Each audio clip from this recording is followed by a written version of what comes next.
Alors on tient à remercier le comité d'organisation de ce forum de m'avoir invité et m'avoir donné deux sujets un peu complexes. Premier sujet, on va parler des perturbateurs endocriniens. Tout à l'heure, je pense que vous étiez un peu choqués d'entendre qu'il y a trop de pathologies cardiovasculaires, pathologies de l'asthme, vous allez entendre qu'il y a trop d'enfants d'autisme, trop de dépression, trop de diabète, et vous n'allez pas comprendre pourquoi, sur le plan épidémiologique, il y a ces pathologies qu'on vit. On va entendre un peu la génétique, vous allez entendre un peu l'épigénétique, c'est-à-dire les modifications des gènes que nous, avec notre mode de vie, avec le mode de stress, qui poseront des problèmes et qui vont déclencher ces pathologies. Alors, quand on m'a demandé perturbateurs endocriniens, le sujet était vaste et je croyais que les autorités de la région devraient être sensibilisées et la présence de ces personnes, que ce soit au niveau de l'environnement, au niveau du ministère du Travail, au niveau du ministère de la Santé, au niveau du ministère de l'Intérieur, qui soient présents pour écouter un peu ce que l'être humain fait du mal à sa personne.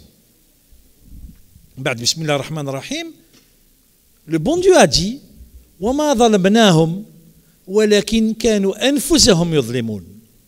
C'est-à-dire, ce n'est pas Dieu qui nous a créés malades, mais c'est que l'être humain a développé des maladies.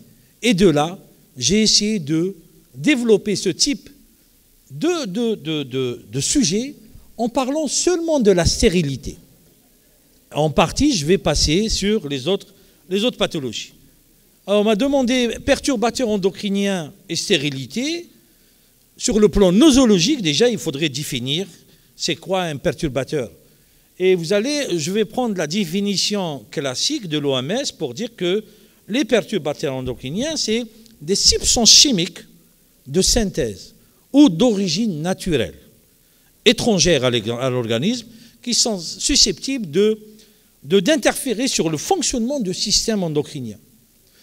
Et si vous voyez le fonctionnement, ça signifie qu'il y a un problème de fonctionnement de la glande, de l'organe et bien sûr du récepteur de la glande, du récepteur de cette hormone et l'action de l'hormone. C'est-à-dire, il est important de rappeler que le système endocrinien, sur le mode classique, c'est un système qui a la glande, que ce soit thyroïde, surrénale, testicule, ovaire, et ces hormones vont sécréter, ces glandes vont sécréter des hormones, et ces hormones vont passer dans la circulation générale, bien sûr dans le sang, et ils sont reçus au niveau de l'organe cible qui est par des récepteurs. Vous allez voir qu'il y a des problèmes de récepteurs de membrane, et bien sûr, quand il y a passage à travers la cellule, il va y avoir une transcription de l'ADN. Cette hormone va être changée, elle va être décodée, changée pour reconstruire, pour avoir l'hormone cible. C'est ça le système endocrinien en général. Et vous avez dans notre corps, ces systèmes sont reliés sur un axe qui est l'axe hypothalamo-hypophysaire et qui a bien sûr des sécrétions avec une régulation, ce qu'on appelle les feedbacks. Vous allez comprendre qu'une hormone peut agir au niveau d'une glande en mimisant ou en stimulant la prolifération de cellules et peut agir au niveau d'une autre glande pour bloquer la stimulation. Le système endocrinien, c'est important, c'est ces glandes, que ce soit au niveau de la thyroïde, le thymus, la glande surrénale, les ovaires, le testicule. Et bien sûr, chez la femme, c'est important parce qu'on va parler un peu de stérilité, le testicule et la femme. Ces hormones vont sécréter, ces glandes vont sécréter, stimuler la glande, que ce soit ovaire, testicule, pour permettre la sécrétion d'hormones et permettre de réguler tout un cycle qui est relié par le cycle hypothalamique, le cycle hypophysaire, le cycle ovarien et le cycle endométrial. C'est tellement complexe. Puis vint la vie. La vie, c'est après une ovulation, il va y avoir une fertilisation de cet ovaire. Il va y avoir contact spermatozoïde et glaire, et ovule, et fécondation au niveau de la trempe. Puis après, cheminement de cette morue-là qui arrive dans la cavité utérine au stade de blastocyste, qui va s'attacher C'est tout par un mécanisme hormonal. C'est ça le système endocrinien qui va s'attacher au niveau de l'endomètre, puis permettre une profilation de cet endomètre, de ce trophoblast qui va devenir le futur placenta, qui va encore sécréter des hormones, et après, bien sûr, qu'il y ait cette nidation, puis gestation. Et le deuxième système non classique, c'est les hormones produites par le système nerveux central. Et vous avez ici de l'adrénaline et d'autres hormones. Et bien, ces hormones sécrétées par le système nerveux central, ils vont avoir deux actions, une action paracrine et une action autocrine, c'est-à-dire ils agissent sur la cellule productrice, et l'action paracrine, ils agissent sur la cellule adjacente du lieu de production. On va passer rapidement. Il est impératif de vous rappeler un peu les hormones, qu'il y a différents types d'hormones, les hormones hydrosolubles qui vont agir sur les récepteurs membranaires, et vous avez les hormones peptidiques telles que l'insuline, et vous avez les hormones dérivées des acides aminés, et vous avez des hormones stéroïdes, dont vous connaissez qu'ils sont les œstrogènes et la progestérone. Et en plus, ces hormones vont agir selon un mécanisme qui est la sécrétion, le passage systémique de l'hormone, puis après, en fonction de l'organe, soit elle se lie au niveau des récepteurs membranaires, soit au niveau de l'organe avec pénétration intracellulaire. Rappelle un peu, c'est quoi un récepteur membranaire? Comment agissent avec tous les mécanismes? Vous avez la TSH, la LH, la FSH, les interleukines, et vous avez tout ce mécanisme pour permettre à l'hormone de se fixer sur les récepteurs membranaires et permettre son passage intracytoplasmique puis intranucléaire. Deuxième récepteur, c'est le passage de l'hormone dans le cytoplasme, et dans ce cas-là, vous avez la réception, la passage intranucléaire se fait par modification génétique de l'ADN de l'hormone, et après avoir pris transformation en prométabolite actif. Important de rappeler, on est toujours dans le rappel pour un peu comprendre pourquoi on est malade aujourd'hui. Important de rappeler qu'il y a une affinité sélective des hormones, entre les hormones et leurs récepteurs. Vous avez, par exemple, c'est des œstrogènes, il faudrait qu'il y ait des récepteurs œstrogéniques. Et les androgènes, il faut qu'il y ait des récepteurs androgéniques. Un récepteur de l'androgène, une hormone androgénique, va aller se lier à un récepteur œstrogénique. Et deuxièmement, mais vous avez une seule hormone, telle que, par exemple, 17-bêta-œstradiol, c'est un œstrogène, il peut se lier sur plusieurs récepteurs. Par exemple, il peut se lier sur l'utérus, développer l'endomètre. Il peut, quand la dose est importante, il va se lier sur le récepteur hypophysaire pour dire à l'ovaire ne plus sécréter. C'est-à-dire, et vous allez cet effet stimuler la prolifération cellulaire. Et deuxièmement, cette même hormone, qui est le bêta-œstradiol, peut se lier sur les récepteurs bêta, soit de l'ovaire, soit de la prostate, avec un effet d'inhibé. On peut donner et bloquer ce qu'on appelle les feedback positifs, hypophysaire, hypothalamique, feedback positif ou négatif au niveau de l'ovaire.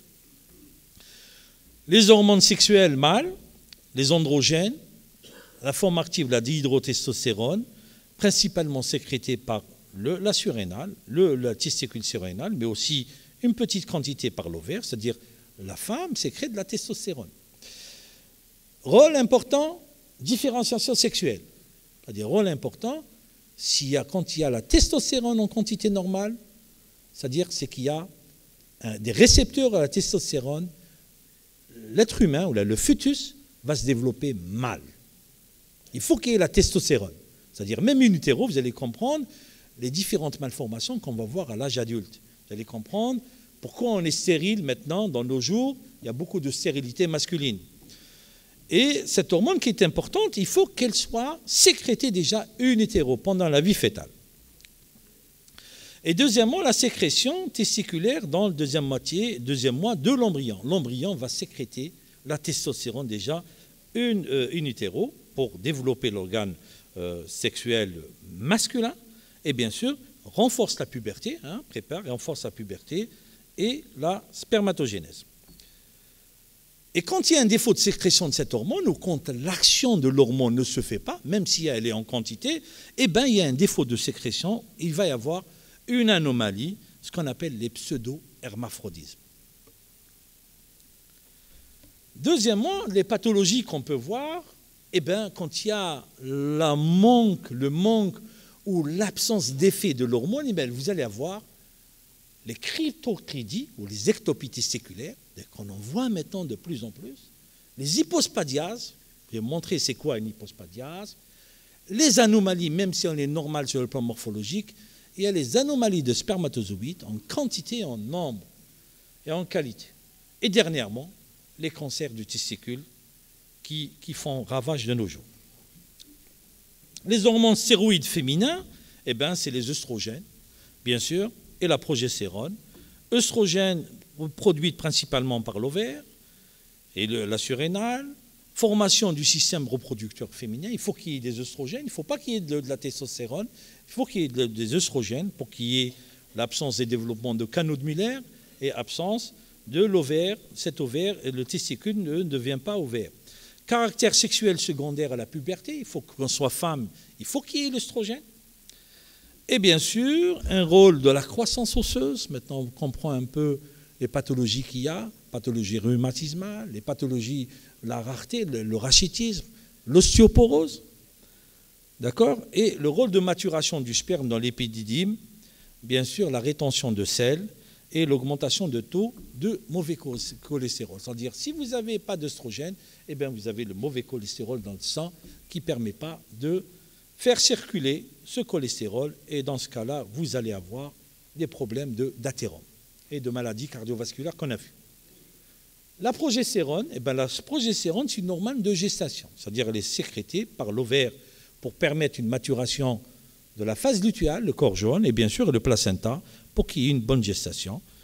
Il y aura une maturation dans l'ovule, maintenant les études ont permis, le spermatozoïde et préparation à la nidation après fécondation.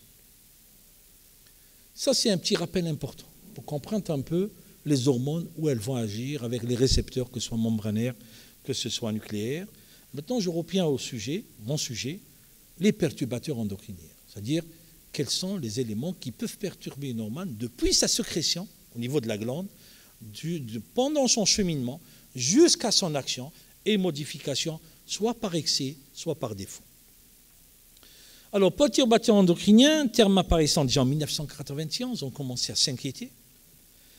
Et en réalité, c'était avant 71, parce que même dans les années 50, on commençait à remarquer sur le plan écologique, par exemple, l'absence d'oiseaux, par exemple des oiseaux, la migration d'oiseaux dans une période donnée, l'absence d'animaux et les malformations chez les animaux, et on commençait à s'inquiéter, puis vint l'être humain, et on commençait à regarder l'être humain, comment il évolue sur le plan, c'est-à-dire qualité de vie, et sur le plan pathologique, on va voir.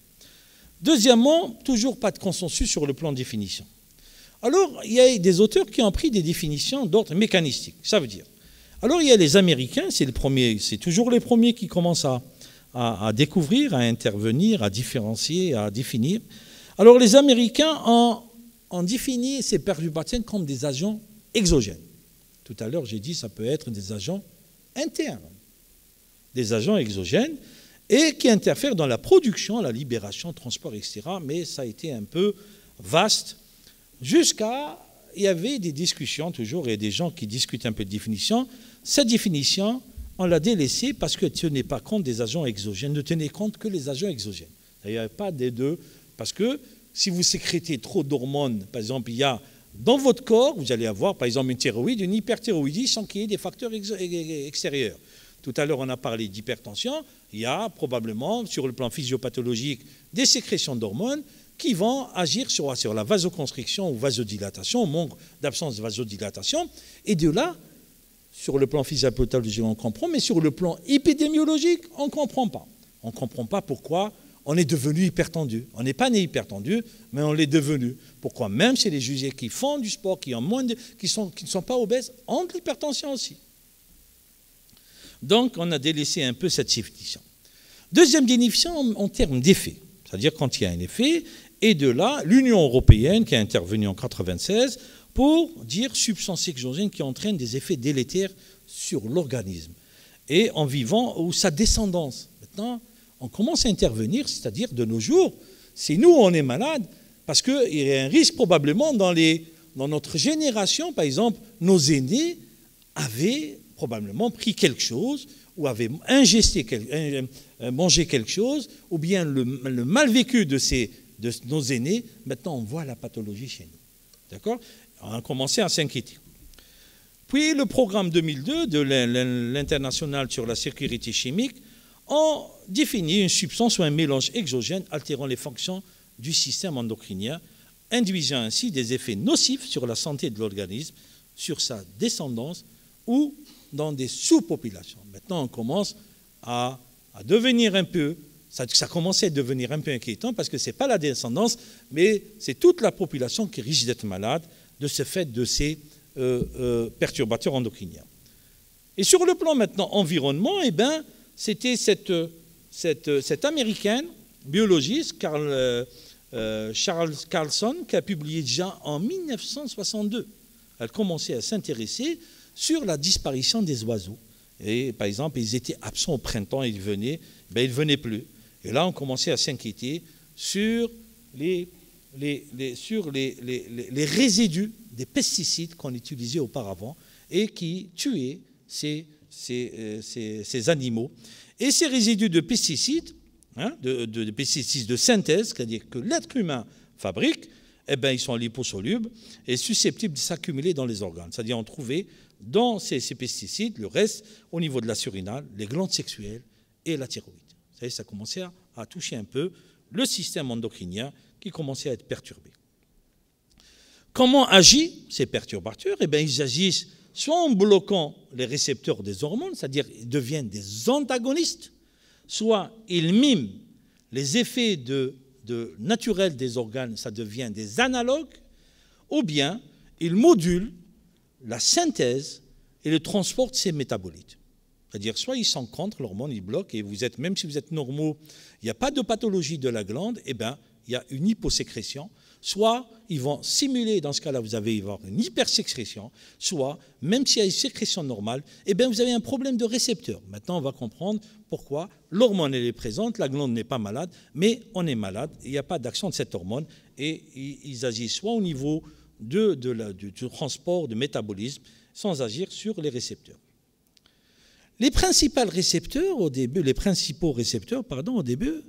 c'était les organes sexuels. C'est-à-dire, on a remarqué que ces perturbateurs agissent surtout sur la reproduction et sur les fonctions sexuelles et sur les malformations. Il y avait plus de malformations sexuelles chez les garçons et chez les filles qui commençaient à apparaître. Et vous avez ces malformations qui peuvent toucher, l'atteinte peuvent toucher les testicules, la prostate, le tissu adipeux, et on commence à suivre maintenant la glande mammaire. De nos jours, il y a beaucoup de cancers du sein. Vous voyez, ce n'est plus le traitement hormonal parce qu'elle a pris la pilule. Non, il y a des cancers du sein d'autres origines et on commence un peu à comprendre un peu les facteurs extrinsèques de cette pathologie cancéreuse. Deuxièmement, l'atteinte hypothalamus, vous avez le cerveau qui est atteint, l'hypophyse, vous avez le système cardiovasculaire, le pancréas et vous avez les ovaires, l'utérus. Et tout ça peut être cause, ces organes peuvent être perturbés sur le plan quand il y a ces perturbateurs endocriniens.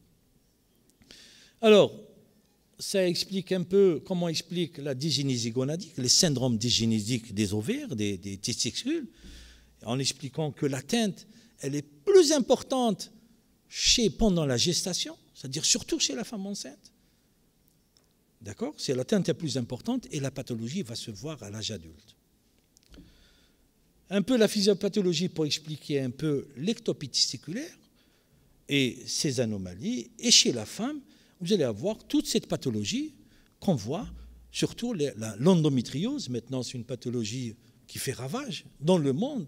Et on n'arrive pas à expliquer un peu la physiopathologie, pourquoi il y a plus d'endométriose que chez nous, de ces jours, et surtout les ovaires polykystiques. Et voir, on dirait que toutes les femmes ont un trouble du cycle. Et ces ovaires polykystiques, et de là, de plus, de parler un peu de ces atteintes, ces pathologies, parce qu'on n'est pas parce que obèse qu'on a eu développé, parce qu'il y a eu une atteinte pendant la vie intra-utérine, c'est-à-dire quand elle était petite, et la jeune patiente ou la jeune fille va changer, même si sa maman n'a pas de problème génétique, n'a pas d'ovaire polykystique, mais elle va développer dans le futur un problème de dystrophie ovarienne. Et chez l'homme aussi, c'est la même chose. Il provoque la baisse des taux de testostérone et bien sûr une anomalie de la spermatogénèse de quantité en qualité et de quantité. Alors, comment agissent? Alors, ces perturbateurs, eh bien, ils agissent pas au niveau terminal quand il y a un développement folliculaire, mais au niveau du follicule de croissance, follicule préantral. C'est-à-dire ça agit, ça bloque ce follicule et ça donne la dystrophie ovarienne. Perturbateurs et fertilité chez l'homme, alors qu'est-ce qu'on a remarqué? On a remarqué qu'il y a une baisse de fertilité de nos jours, diminution de plus de 40% de nombre de spermatozoïdes, c'est-à-dire le spermatozoïde. Alors, il y a une année, j'ai assisté à une conférence sur l'environnement et c'était un orateur qui nous a fait peur. Et nous a dit, si on continue à vivre de la même manière, ce qu'on fait maintenant, dans une année, il n'y aura plus de spermatozoïdes. C'est-à-dire il y aura atteinte de la spermatogénèse. Ça, c'est les statistiques et les statistiques à long terme. Et deuxièmement, augmentation du nombre de malformations. Malformations, vous avez ce nombre de malformations qui était malformations congénitales chez l'homme. La fréquence en 81, il y avait 2% de malformations en 81. Et vous voyez, par exemple, sa fréquence est montée en 2005 à 3,5. C'est-à-dire, au fur et à mesure, on commence à voir des hommes, des enfants qui ont des malformations. Et les malformations, surtout, il y a eu l'incidence de la lectopétie séculaire et l'hypospadiase. Alors, l'hypospadiase, voilà ce type de malformation. Si les gens n'ont pas vu d'hypospadiase, et les anomalies de la spermatogénèse se voient au microscope électronique chez nos amis les biologistes qui vont définir un peu ce type de malformation.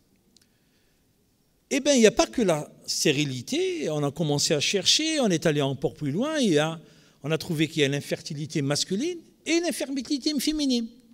Et puis, 20 d'autres anomalies. Les femmes qui font des avortements à répétition, les fausses couches, puis l'accouchement prématuré. On est par les modifications des paramètres anthropométriques à la naissance, et on voit les modifications du sexe ratio. Au lieu d'avoir un équilibre, on va voir plus de femmes que d'hommes, la maladie, l'endométriose, l'anomalie de développement de l'appareil génital, les pseudo-hermaphrodismes, bien sûr, la télarche et la puberté précoce. Il y avait des problèmes endocriniens qui apparaissaient. Et le dysfonctionnement érectile, maintenant, sujet, je suis désolé, je ne sais pas si vous faites ça en consultation, s'il y a un sexologue qui s'installe, il va avoir une consultation très chargée de ce type de pathologie. Et les statistiques, nos amis épidémiologues cherchent. Ils ont trouvé, en faisant des études rétrospectives, ce n'est pas seulement la fertilité, mais il y avait d'autres anomalies qui apparaissaient dans cette population et sous-population, qui est les troubles immunitaires, les pathologies thyroïdiennes, le cancer du testicule, le cancer du sein, voilà qu'on est en train de dire, et le cancer de la prostate, qui sont maintenant des fléaux sociaux. Des fléaux sociaux dans l'Algérie se noient actuellement. Et bien sûr, l'obésité et le diabète gestationnel, c'est des pathologies génératrices de maladies cardiovasculaires. Et vous avez des anomalies de l'endocrine, telles que le gigantisme, telles que l'hyperthyroïdie, quand ça mime, ça devient analogue, ça simule l'organe, ça donne des vergetures, le nanisme, qui est en train de se faire, l'hypothyroïdie. D'accord? Et puis, l'INSERM avait étudié ce cas de pathologie et a étudié le cancer et les perturbateurs endocriniens. Cancer, qu'est-ce qu'on a conclu? Qu'il y avait une augmentation du cancer de la prostate chez l'homme, en France, et l'augmentation du cancer du sein, en France. Et vous voyez ce taux de cancer qui passait en 80 à 211 à 4185 cancers en l'an 2000. C'est-à-dire c'est déjà des études qui ont dit attention, il y a quelque chose qui ne va pas, il va y avoir beaucoup de cancers, c'est un développement important sur le plan épidémiologique. Et le risque de développer un cancer, c'est un sujet normal, c'est-à-dire même si on n'a pas d'antécédent, eh bien il est passé de 4,9 pour une femme en 90 à 12,1 pour une femme qui est née après 1950.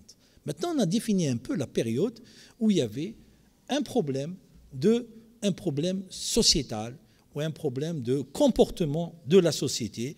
Et à partir de 1950, il y a eu ce type de résultats. Où on peut trouver les perturbateurs endocriniens? Eh bien, on les trouve dans les aliments. On les trouve dans l'emballage alimentaire. Eh bien, on peut les trouver dans les produits ménagers.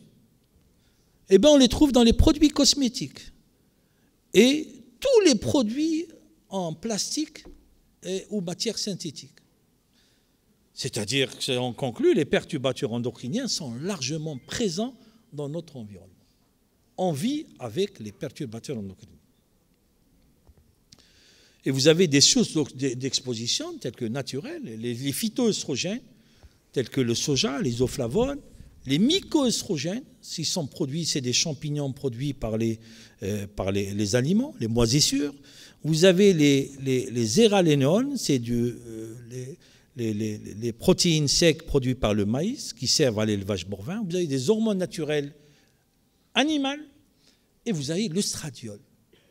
L'œstradiol qu'on trouve dans la pilule, d'accord, qui peut être des produits phytoœstrogènes et qui peut être perturbateur endocrinien. Vous avez des sources d'exposition pharmaceutique qui sont le dééthylsylbestrol, c'est un œstrogène.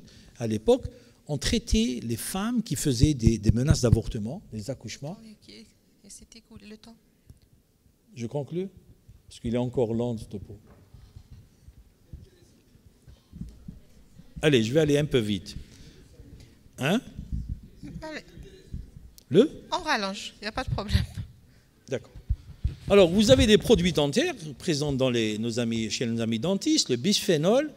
Vous avez ces produits, les produits vétérinaires, qui comportent ces perturbations endocriniennes, les produits de combustion, d'accord? Et vous avez même des antibiotiques qui sont là, et vous avez des produits à usage industriel. Tout ça, on les connaît.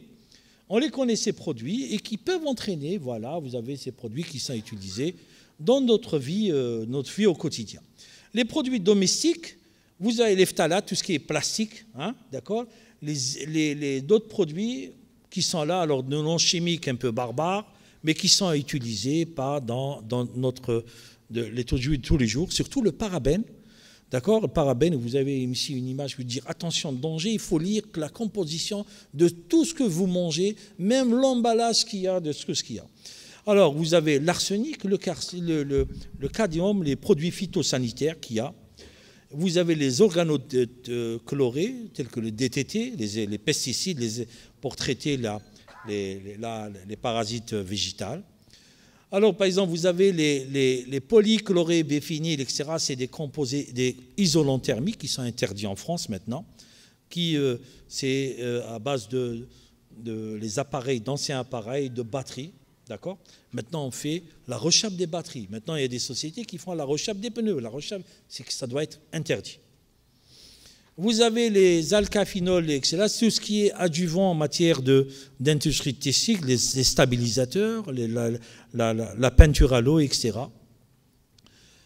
Vous avez, alors, les 5 points à retenir. Qu'est-ce qu'ils ont retenu après avoir vu? On a compris qu'il y a ces produits qui vivent avec nous. Eh bien, la société endocrinienne a publié a fait des études et a publié que ce n'est pas seulement la dose. Parce que quand vous allez voir, c'est le fournisseur va vous dire, oui, c'est des doses minimes, c'est des doses qui ne sont pas toxiques.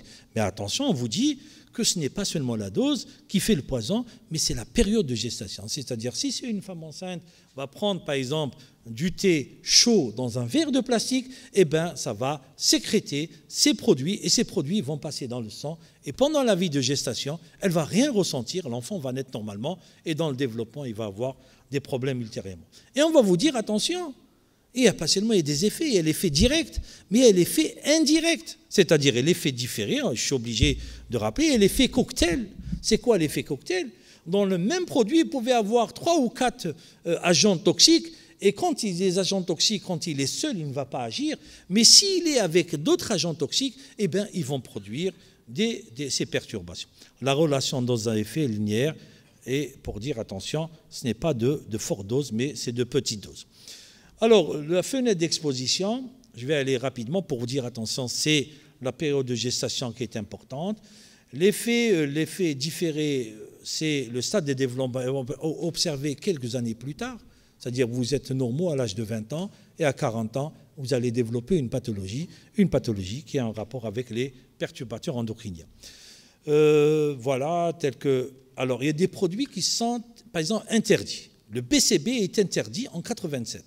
Puis on a remarqué que le PCB, quand il est associé à l'atrazine, par exemple, c'est des produits chimiques, eh bien, ça, l'effet va être l'effet cocktail et qui risque d'être séquestré dans les tissus et développer des pathologies. Et c'est pour ça qu'on les a interdits. Je reprends, par exemple, Distilbène, qui était présent, même chez nous, il était présent, et c'était sur le marché 48, retrait en France en 77. Et vous avez dans la première génération de ces filles, il va avoir des anomalies de morphologie.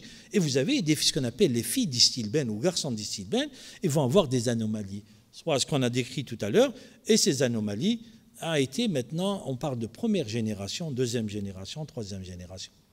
Les filles cocktails, il y avait des études, l'étude Hayes, qui a étudié les amphibiens, a montré qu'il y a une action synergique et un effet délétère. Le cocktail, par exemple, quand il y a cette association de plusieurs agents toxiques, c'est-à-dire vous n'allez pas vous rendre compte, mais si vous lisez. Et en plus, l'effet transgénérationnel, et là, le problème va se poser. Pourquoi? Parce que ça a été étudié par le Distilbène, cet œstrogène qui était là et qui a montré des malformations dans une population de deuxième, troisième génération. Et au jour d'aujourd'hui, il y a ces enfants chez qui, ou là, ces femmes chez qui on étiquette utérus Distilbène, eh bien, on crée une association, ils ont attaqué la firme pharmaceutique qui a 100 ans pour avoir gain de cause. Ils ont eu gain de cause et vous avez le taux de malformation passe de première génération, deuxième génération, de trucs de plus importants. Alors, transgénération, modification, et ça, c'est l'épigénétique. C'est l'épigénétique, on est là, et on peut avoir des anomalies. Nos aïeux n'ont pas eu d'hypertension, nous, on va avoir d'hypertension. La prochaine génération, probablement, va avoir une pathologie, et d'autres pathologies vont être importantes. Alors, effet transgénération, il y a plusieurs études, je passe rapidement pour vous dire, il y a maintenant, cette étude a montré qu'il y a une baisse de fertilité. À l'époque, si je me souviens, nos grands-pères étaient de forte taille, qui reproduisaient beaucoup, qui se remariaient à l'âge de 70 ans, qui avaient beaucoup de femmes. De nos jours, vous voyez l'être humain qui commence à s'affaiblir, qui ne reproduit pas beaucoup et qui commence à avoir des troubles d'érection et très peu se remarient. Perturbateurs les plus connus, je passe rapidement, les œstrogènes, les parabènes qui se trouvent dans certains aliments, les composés perfluorés, les polybromés. Alors, comment les éviter? C'est après avoir reconnu ces perturbateurs, les phtalates, les trucs, même les sels d'aluminium. Maintenant, vous allez voir, les sels d'aluminium est incriminé dans la genèse des cancers du sein. D'accord? Et il faudrait éviter tous les produits. Les muscles artificiels, par exemple, interfèrent dans la communication hormonale. Voilà ces images pour vous dire, ces produits sont présents chez nous. Le plastique, vous connaissez le plastique, on vit avec le plastique, déjà il y a un problème d'environnement, vous avez différents types de plastique et les perturbateurs de plastique qui sont là, le bisphénol, alors chaque plastique peut intervenir au niveau de chaque organe, les phtalates, etc., les PCB, qui sont là, qui peuvent induire. Alors, les phytoœstrogènes, ce que j'ai dit, perturbateurs tout à l'heure, je passe rapidement pour arriver à la conclusion, c'est-à-dire comment faire, quoi faire. Voilà, que le DDT, on connaît, que ça entraîne des pathologies. Alors, en pratique, comment se protéger? Voilà, on est arrivé, on a compris qu'en vie, ils sont là, ils sont avec nous, comment se protéger. Alors, au terme de cet exposé, vous avez l'impression de dire, mais c'est pas vrai, là, on n'est pas sorti d'affaire. Même avec, on a tout à l'heure parlé d'hypertension, 300 000 ou 300 produits, eh bien voilà pourquoi on est hypertendu, parce qu'on vit très mal, parce qu'il y a des agents exogènes qui sont là, qui perturbent notre corps et qui perturbent l'homéostasie de notre corps. Alors, éviter bien sûr ces effets, l'effet cocktail. Alors, qu'est-ce qu'il faut faire? On a parlé, alors, pas de biberons, alors je passe rapidement, pas de biberons en plastique, uniquement en verre, pas de liquide chaud dans les plastiques, gobelets, assiettes, pas de réchauffage des aliments micro-ondes dans les récipients plastiques, pas de jouets en plastique pour les bébés, d'accord?